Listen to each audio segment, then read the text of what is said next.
राधे राधे महाराज जी, आपके चरणों में कोटि कोटि नमन। महाराज जी, ये जन्म मरण का चक्कर क्या है, क्यों है, मोक्ष की प्राप्ति कैसे हो सकती? ये जन्म मरण का चक्कर एक भ्रम है। शरीर को अपना मैं मानने से ये पैदा हुआ है भ्रम। ये आवागमन भ्रम है।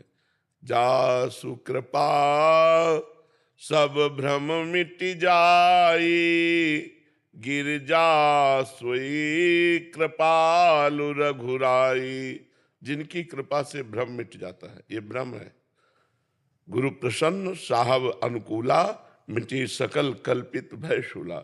ये जो भ्रमात्मक कल्पनात्मक हमारे वासनाएं हैं, यही हमारे को पुनरपि जननम पुनरपि मरणम पुनरपि जननी जठरे शयनम। ये क्यों है? इसका कारण देहाभिमान है।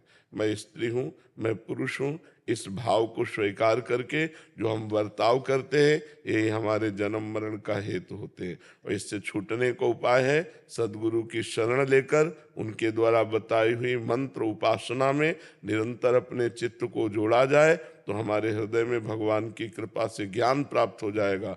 जहाँ शरीराभिमान नष्ट हुआ, जहाँ इंद्रियों की चंचलता नष्ट हुई, जहाँ मन एकाग्र हुआ, उसी समय मोक्ष है, क्योंकि बंधन कभी हुआ ही नहीं। आत्मा का कभी बंधन नहीं हो सकता।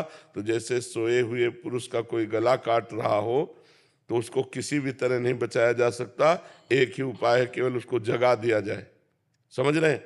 जैसे सोया हुआ कोई पुरुष है, उसका कोई गला काट रहा है, तो अब चाहे पूरी फौज लगा दो, उसको आप बचा नहीं सकते, क्योंकि बाहर से उसका कुछ हो ही नहीं रहा, उसका स्वप्न में हो रहा है, तो उसको जगा दो।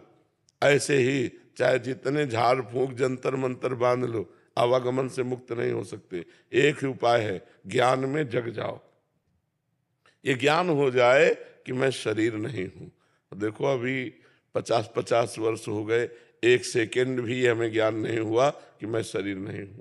हर समय अपने शरीर को ही मैं मानकर, तो यही शरीर को मैं मानकर विचरण करना, जीवन व्यतीत करना, ये जन्म मरण का हेतु है। जन्म मरण एक भ्रम है, अविद्या है, और वो बिना ज्ञान के दूर नहीं होता है।